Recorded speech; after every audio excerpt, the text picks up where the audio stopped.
읽은 본문은 누가복음에만 나오는 그런 스토리입니다.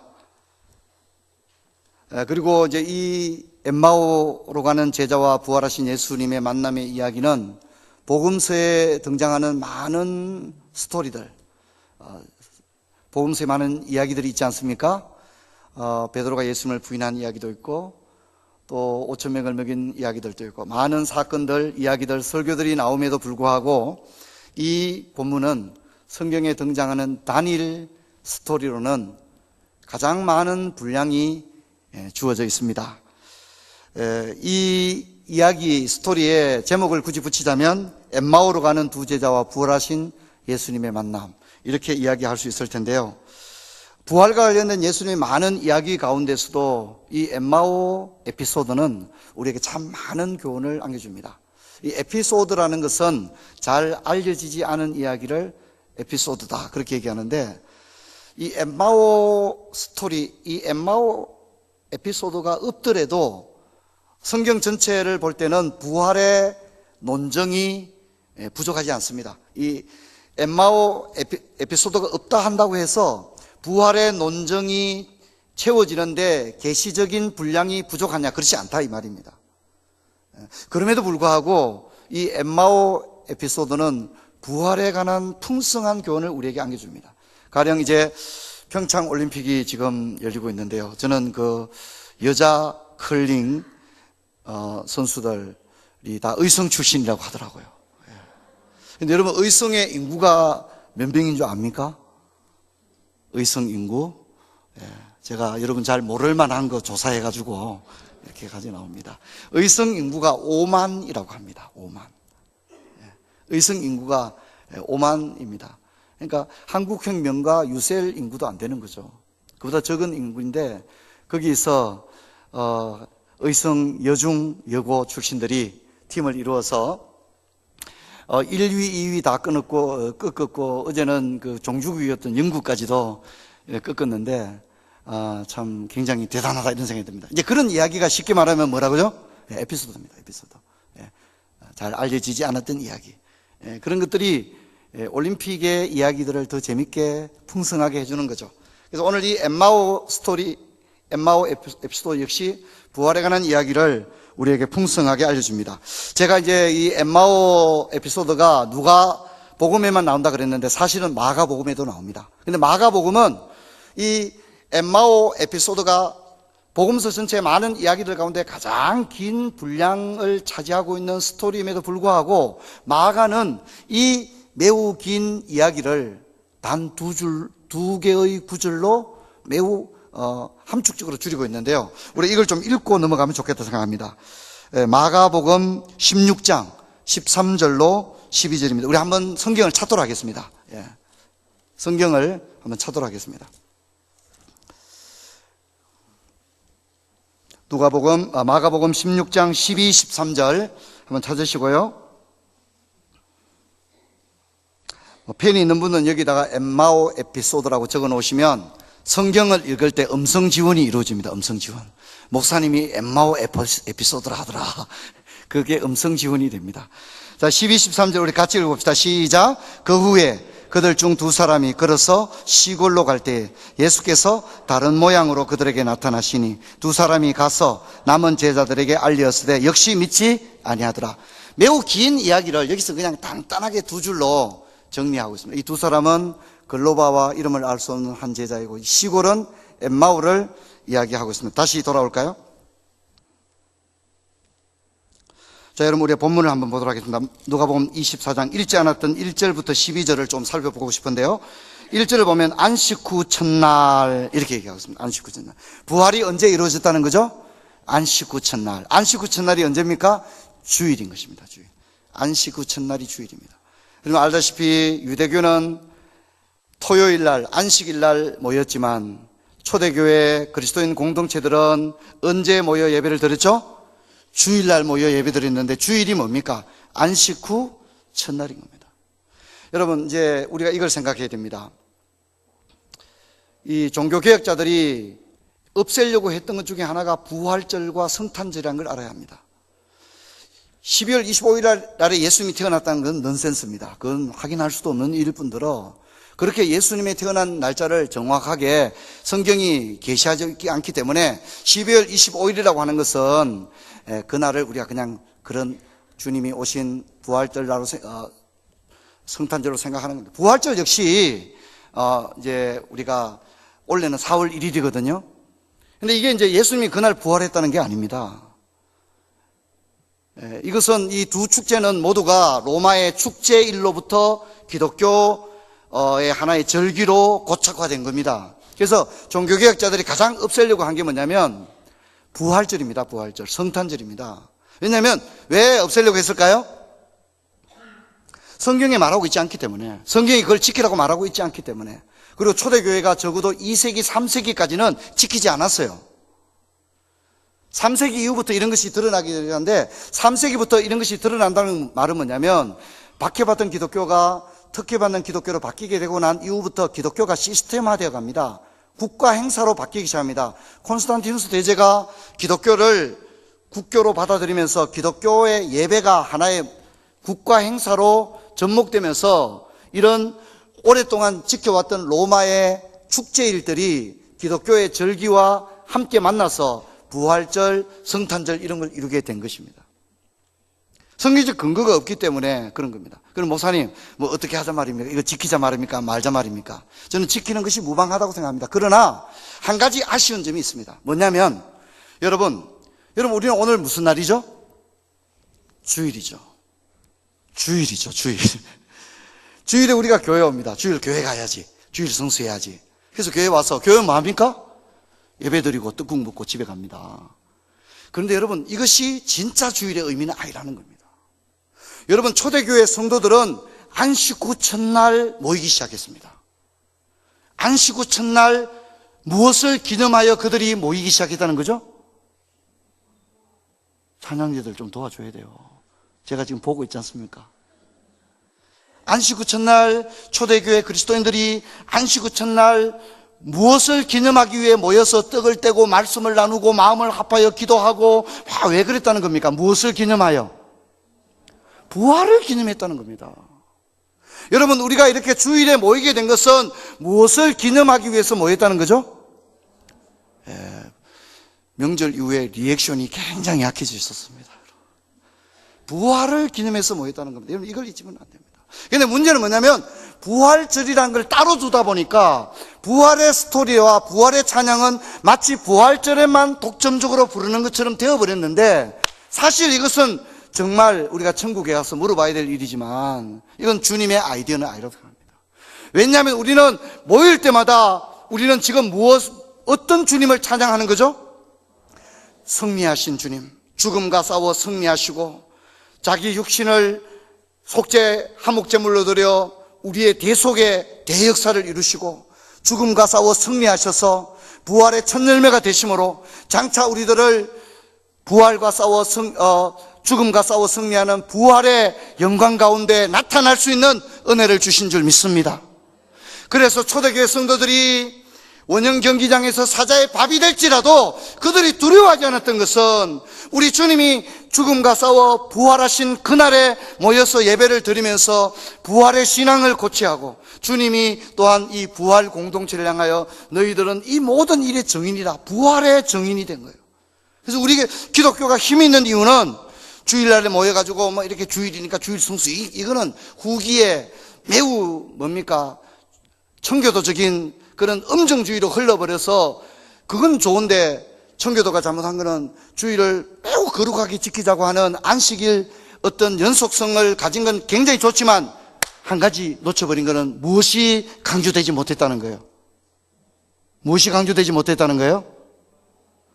부활의 방점이 찍혀야 될 주일이 돈 쓰면 안 된다, 의하면 안 된다, 자꾸 하면 안 된다고 하는 쪽으로 가버림으로 저는 이것이 우리 한국 기독교의 매우 안타까운, 봐도 그렇지만 패착 중에 하나로 생각합니다. 그래서 기독교는 매우 정적이 되어버렸고 우리는 죽음과 싸워 승리하신 부활의 주님을 날마다 모여 찬양하고 그 부활의 주님을 찬양하며 부활 신앙으로 죽음도 두렵지 않은 신앙으로 나가 세상을 변화시키게 될 줄 믿습니다.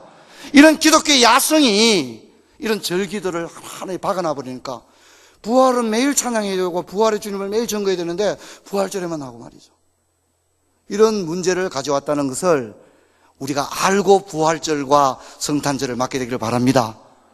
임종구 목사님이 부활절, 성탄절 없애자고 한 게 아닙니다. 그러나 의미를 정말 알고 제대로 알고 지키는 것이 굉장히 중요하다는 사실을 우리가 어떤 경우에도 잊으면 안 됩니다. 여러분 이제 24장 한번 봅시다.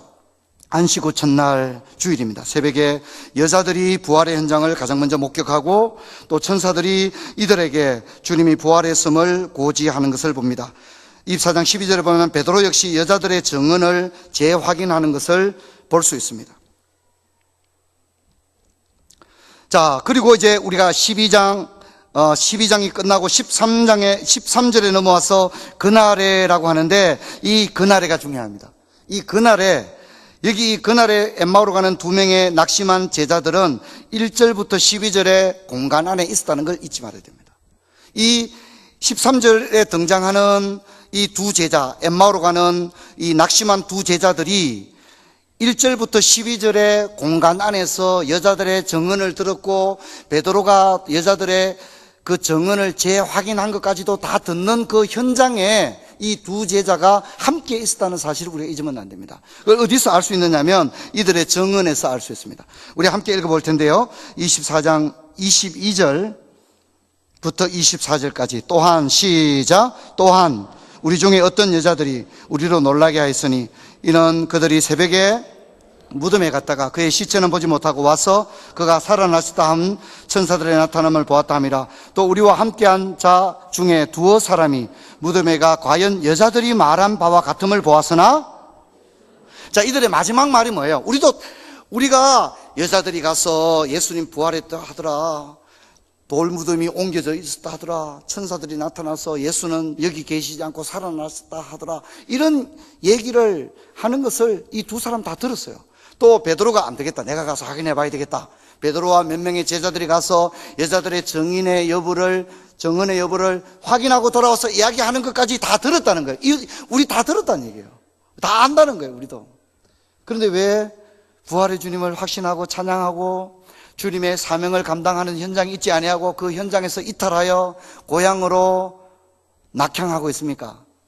그 이유를 그들은 구체적으로 말하고 있지 않지만 우리는 24절 후반부에 그들의 고백에서 찾을 수 있습니다. 그건 뭐냐면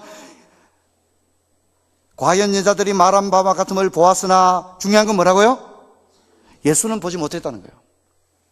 결국 예수는 보지 못한 거 아니냐? 결론이 뭐냐? 결국 못 봤잖아. 예수님 만났냐? 아니, 음성만 들었는데요. 결국 못 봤잖아. 베드로? 그러니까 과연 여자들이 말한 것처럼 돌무덤이 베드로 예수님 만났어요? 안 만났어요? 보지 못했느니라. 결국 못 봤잖아요. 결국 못 본 거잖아요. 끝. 모든 게 끝났어요. 예수님 죽으신 거예요. 그리고 이들은 좀 더 기다려보자고 하는 제자들의 손을 만류하고 그날에 오후겠죠. 주일 오후쯤 되겠죠. 주님이 새벽에 부활하셨으니까 엠마오로 가고 있는 겁니다. 한 번 더 보십시다. 13절 보면 이제 우리는 적어도 이들이 예루살렘에서 엠마오로 갔다는 사실을 알 수가 있고요. 또 보면 둘이 예루살렘에서 몇 리쯤 되는 엠마오로 갔다고 말합니까? 이게 좀 재밌더라고요, 저는 보니까. 왜냐하면 성경의 도량형들을 대부분은 로마나 헬라식을 그대로 남겨두고 있거든요. 몇 데나리온 그냥 다 남겨두고 있는데 이 본문에만큼은 성경, 특히 한글 번역자가 매우 친절하게 어떻게 해요? 25리라고 딱 풀어준 거예요. 다른 데도 다 그렇게 하면 좋겠는데 그렇게 하지 않고 이 본문에만큼은 한글 성경 번역자가 25리라고 그렇게 친절하게 번역을 해놓고 있습니다. 하지만 실제 원문에는 물론 당연히 우리 한국의 도량형인 25리 이렇게 되어 있지 않다는 것은 너무나도 당연한 일입니다. 원문에는 60스타디온 이렇게 번역되어 있는데 11km쯤 됩니다. 우리 리로 번역하면 25리쯤 되어지는 그런 이야기입니다. 자, 그런데 이제 두 사람이 가면서 이야기합니다. 참 너무 안 됐다. 우리 예수님 참 아까운 분이다. 그렇게 돌아가시다니 너무 허망하다. 이런 얘기를 한 것 같아요. 근데 예수님께서 이들에게 나타나셨는데, 자, 중요한 것은 여러분, 예수님과 이들은 불과 며칠, 그러니까 십자가에 돌아가시기 전까지만 해도 이들은 제자 공동체와 함께 있었다는 걸 우리는 알 수 있습니다. 근데 여러분, 이들이 예수님을 알아봤습니까? 못 알아봤습니까? 저는 이게 궁금하더라고요. 여러분 궁금하지 않습니까? 저는 이게 언제나 궁금했어요. 그래서 여기 제가 이번에 이 본문 설교를 하면서 이게 궁금한데, 설교자가 궁금한데 듣는 사람 오죽하겠나. 그래서 이 본문에 대해서 깊은 생각을 좀 많이 해봤는데, 자, 일단은 이성적으로 판단할 때 예수님을 불과 며칠 전에 보았던 이 사람들이 예수님의 얼굴을 알아보지 못한다는 것은 예수님의 부활하신 이후에 얼굴이 전혀 알아보지 못한 얼굴로 변형되셨거나, 아니면 이들이 갑자기 시력이 약해지거나 눈이 어두워져서 예수님을 분별하지 못한 상태에 이르니까 둘 중에 하나인데, 두 가지 다 시원하지 않습니다. 왜냐하면 예수님이 다른 데도 나타나잖아요. 그죠? 그런데 제자들이 알아봅니까? 안 알아봅니까? 바로 알아봅니다. 단 1초의 인터벌도 없이 정확하게 예수님을 바로 알아보거든요. 근데 이 본문의 가나안은 제자들이 알아보지 못했다고 했고 눈이 가리워졌다고 했는데, 이 눈이 가리워졌다는 것이 수동형으로 이루어져 있습니다. 수동형 문장입니다. 그러니까 이 원인이, 이들이 예수님을 보지 못하게 된 것, 예수님인지 알아채지 못하게 된 원인이 이 두 사람에게 있지는 않다는 겁니다. 하나님께서 그들의 눈을 가리워서 보지 못하게 했다는 건데, 여러분 아까 마가복음의 16장에 있는 두 절에서는 예수님이 이 두 사람에게 어떤 모양으로 나타났다고 아까 우리 읽었죠? 예? 어떻게 읽었죠? 예. 우리가 그거 기억하면 천재 아니겠습니까? 다른 모양으로 나와 있어요. 성경에 보면 다른 모양이라고 이야기하고 있습니다. 다른 모양. 근데 이제 이런 것들을 종합해 볼 때, 여러분, 이제 내가 오늘 좀 이야기하려고 하는 그런 것이 매우 중요한 것이 있는데, 이것은 이제 이후에 가서 제가 조금 더 논지를 발전시키도록 그렇게 하겠습니다. 자, 여러분, 이들은 예수님에 대한 어떤 이해를 가졌을까? 우리 한번 프레젠테이션 한번 볼까요? 여러분, 예수님께서 시치미를 뚝 떼고 얘기하는 거예요. 무슨 얘기 하냐고. 그러니까 슬픈 빛을 띠고 얘기합니다. 뭐라고 말하죠? 당신이 왜 이런 얘기를 모르느냐? 여러분, 지금 이 글로바와 한 명의 제자는 예수님인 줄 알아요, 몰라요? 모릅니다. 그런데 이들이 어디서 어디로 가고 있어요? 예루살렘에서 엠마오로. 엠마오로만 갈 수 있는 게 아니에요. 또 흩어져서 다른 동네로 계속 갈 수 있겠죠, 그죠? 그러니까 이제 이 두 사람은 이 사람을 예수님인지 몰라요, 지금. 글로바가. 그런데 이들이 예수님과 대화를 해요. 그런데 이들은 이 예수님인지 모르지만 이 사람을, 낯선 이 동행자를 누구로 생각했을까요? 여러분, 예루살렘에 무슨 일이 있었죠? 유월절이 있었죠. 그리고 유월절이 끝났어요. 그리고 이제 사람들이 돌아가는 건 너무나도 자연스러운 일이니까 이들은 이 사람이 예루살렘에서 유월절을 절기를 지키기 위해 올라왔다가 자신의 처소로 돌아가는 사람이라고 생각했던 것 같아요. 그래서 뭐라 합니까? 아니, 요즘 당신이 예루살렘에 체류하면서 요 며칠 사이에 엄청난 뉴스거리 이슈가 있었는데, 아니 이 다 아는 얘기를 어찌 당신만 모른단 말입니까? 이제 이렇게 얘기를 하니까 예수님께서 뭐라 합니까? 잘 모르겠다고 시침을 뚝 떼고 무슨 일이냐고 하니까 이제 얘기하는 겁니다. 그들이 이야기하는 겁니다. 이제 이들의 이야기 속에서 이들은 예수님의 신분을 어떻게 파악하고 있는 거죠? 나사렛 예수라고 얘기합니다. 그리고 예수님의 직분을 뭐라고 고백하고 있습니까? 그는 선지자라고 얘기합니다. 그리고 예수님에 대한 평가를 뭐라고 말하죠? 말과 일에 능한 자다. 그렇게 얘기합니다. 우리 성도님들이 세뱃돈을 얼마나 많이 뜯겼으면 이렇게 낙심이 되셔서 잘 따라 하지도 못하십니까, 여러분? 그리고 예수님의 일은 어떻게 되었다고 말합니까? 종교 관리들이 죽였다. 그렇게. 자, 이들이 예수님에 대한 어떤 소망을 가지고 있었다고 얘기합니까? 이스라엘을 속량할 자로 생각했다. 그렇게 얘기합니다. 이들은 예수님을 선지자로 말하고 예수님을 이스라엘의 구원자라고 얘기합니다. 그리고 종교 지도자들이 예수님을 십자가에 처형한 것에 대해 진정으로 슬퍼하고 있습니다. 그런데 우리가 주목해야 될 것은 22절입니다. 22절. 이 고백 속에 자기를 누구라고 말하는지가 나옵니다. 그럼 당신들은 누구냐? 22절에 자신들을 뭐라고 말합니까? 22절에 자신들을 뭐라 말하죠? 또한 우리 중에라고 말합니다. 여기서 우리는 누굽니까? 제자들을 말하죠. 제자들. 이들이 제자가 아니라면 뭐라고 말해야 됩니까? 그들 중에라고 말해야 됩니다. 그렇죠? 그들 중에라고 말해야 되는데 자기를 뭐라 말합니까?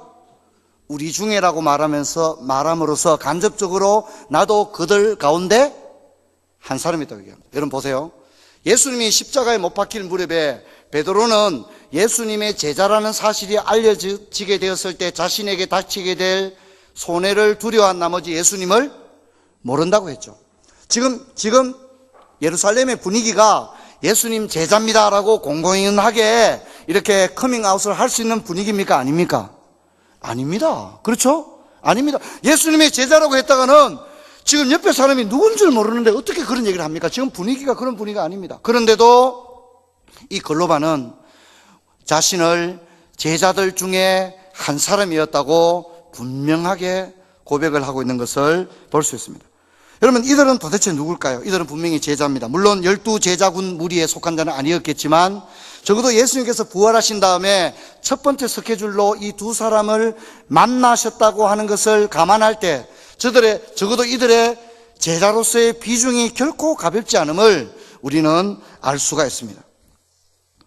그런데 여러분, 이 두 사람은 왜 낙심해서 갔습니까? 예수를 보지 못했다는 거죠. 그러니까 도마가 보지 못하고 믿는 거나 다른 게 다 똑같습니다. 그러면 여러분, 사실 그렇다면 이 두 사람에게 예수님이 이들에게 부활을 확정하고 부활의 신앙을 공고히 하는데 가장 도움되는 거는 이제 이들이 소문은 들었어요. 그죠? 야, 부활했을지 모른다. 무덤에 열렸다더라. 천사가 이런 얘기는 다 들었는데도 못 믿었어요. 보지 못했기 때문에 못 믿었다는 거죠. 근데 여러분, 이들에게 그러면 가장 즉시 믿음을 공고히 할 수 있는 가장 좋은 방법은 어떻게 하는 거죠? 보여주는 겁니다. 그렇죠? 그런데 주님은 그 방법을 의도적으로 쓰지 않았다는 겁니다. 오히려 그들이 알아보지 못하도록. 그리고 알아봤을 때는 어떻게, 떡을 떼어줄 때 알아봤죠? 알아봤을 때는 어떻게 했어요? 즉시 사라져버렸어요. 즉시 사라져버린 거예요. 여러분, 예수님께서 좀 며칠 이렇게 이야기도 하고 이러면 좋을 텐데 그렇게 하지 않았어요. 왜 그랬을까요? 주님이 그렇게 할 수도 있는데 왜 그랬을까요? 여러분, 이것이 중요합니다. 여러분, 보는 것이라고 하는 것이 얼마나 불안정합니까? 우리는 종종 그런 얘기 잘하죠. 야, 보여주면 내가 믿을게.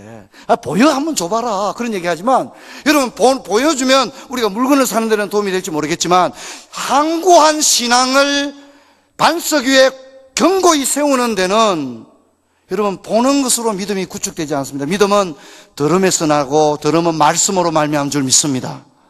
믿습니다. 말씀만이 창수가 났을 때 흔들리지 않는 믿음의 반석에 집을 지을 수 있는 유일한 길이라는 것을 잊지 말아야 됩니다. 그래서 신사도 운동과 소위 부흥운동 이런 것들이 얼마나 위험하다는 사실을 여러분이 알아야 됩니다. 여러분, 보는 것이 얼마나 불완전합니까? 그래서 예수님이 이들을 지적합니다. 우리가 25절을 우리 같이 한번 읽어보도록 합시다. 시작. 이르시되 미련하고 선지자들의 말한 모든 것을 마음에 더듬이는. 여러분, 선지자들의 말한 모든 것이 뭡니까? 거기 펜이 있는 분은 밑줄 꺼놓으시고요. 선지자들의 말한 모든 게 뭐예요? 그게 뭐예요? 그게 성경이잖아요. 선지자들의 말한 모든 게 그게 성경이잖아요. 예수님의 핵심은 한마디로 뭡니까? 너희들 왜 성경을 믿지 못하느냐는 겁니다. 너희들 왜 성경을 믿지 못하느냐? 선지자들의 말한 이 모든 것을 왜 믿지 못하느냐? 그렇게 얘기하는. 봐야 믿느냐? 선지자들의 말한 것을 하나님의 계시의 말씀으로 이해하고 그것을 왜 받아들이지 못하느냐? 꼭 만져보고 꼬집어보고 그렇게 해야 되느냐? 주님이 그렇게 얘기하면, 주님은 그런 신앙이 얼마나 한없이 경박하고 가볍다는 것을 알기에, 그런 방식으로는 신앙이 구축될 수 없기에 오히려 그들이 시력을 통하여 주님을 확인하는 것은 잠시 미루어두고 생명의 말씀을 통하여 그들을 말씀으로 다시 한번 경고케 하는 것을 우리가 볼 수 있는 겁니다. 여러분, 보야 믿을 것 같지만 실제로는 그렇지 않습니다. 우리 성경 한번 봅시다. 37절. 이제 예수님께서 제자들의 무리에 나타났는데요. 37절 같이 읽어봅시다. 시작. 그들이 놀라고 무서워하여 그 보는 것을 본다고 되는 게 아닙니다. 보는데 영으로 생각하는 겁니다. 또 한번 볼까요? 40절에서 41절 같이 읽습니다. 시작. 이 말씀을 하시고 손과 발을 보이시나 그들이 너무 기쁨으로 아직도 믿지 못하고, 보여주는데도 아직도 믿지 못하는 겁니다. 여러분, 우리가 보여주면 믿지, 다른 일은 그럴지 모르겠지만 신앙은 한번 보여준다고 믿음이 영원히 흔들리지 않는 믿음이 되고 그렇지 않습니다. 여러분, 세상이 얼마나 많이 변합니까? 세상이 너무너무 변하잖아요. 하지만 하나님의 말씀은 풀은 마르고 꽃은 시드나 말씀은 영원한 줄 믿습니다. 말씀을 정초로하여 세운 신앙은 어떻게 세상이 12번 바뀌어도 절대 흔들리지 않는 거 잊지 말아요. 그래서 예수님께서 성경을 풀어주신 거예요. 성경. 우리 성경 한번 읽어볼까요? 그래서 27절 우리 같이 읽겠습니다. 시작. 이에 모세와 모든 선지자의 글로 시작하여 모든 성경에 쓴 바 자기에 관한 것을 자세히 성경을 설명한 거예요. 그리고 또 제자들에게 나타났는데 제자들이 잘 못 믿는 거예요. 생선을 드시고 이래도 잘 못 믿는 거예요. 그래서 어떻게 합니까? 우리 성경을 한번 보도록 하겠습니다. 45절 같이 읽습니다. 시작. 이에 그들의 마음을 열어 예수님께서 이렇게 봐라, 경상도 말로 대체 이렇게 한 게 아니라 그게 안 되거든요. 한번 보고 신앙이 다시는 흔들리지 않을 것 같으면 얼마나 좋겠습니까? 안 됩니다. 그래서 예수님이 어떻게 합니까? 성경을 풀어주시는 거예요. 두 제자에게 성경을 풀어주시고 또 제자 공동체가 다 모였을 때 또 성경을 풀어주시고, 여러분, 예수님께서 부활하셔서 성천하시기까지 40일 정도 계셨는데 예수님이 40일 동안 집중하신 게 뭘까요? 40일 동안 뭐 하셨습니까? 40일 동안 뭐 하셨어요? 부동산 정리하셨습니까? 40일 동안 뭐 하셨어요? 성경을 집중적으로 가르쳤다는 걸 알아야 됩니다. 사도행전 1장 3절 한번 찾아볼까요? 사도행전 1장 3절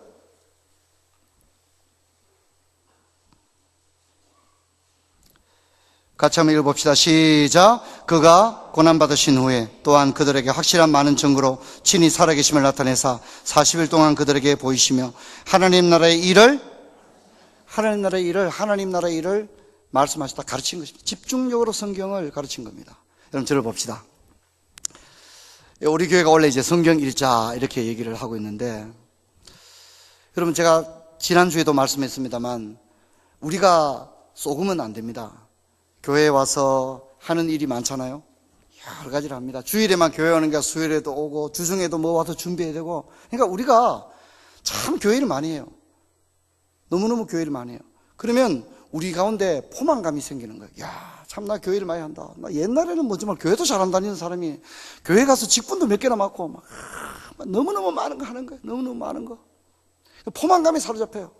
교회 일을 많이 한 것 같고 주님과 동고동락한 것 같고 진리 안에서 거한 것 같고 남들은 상상할 수 없는 놀라운 영적 세계를 경험하고 그런 것 같지만은 여러분, 거기에 속으면 안 됩니다.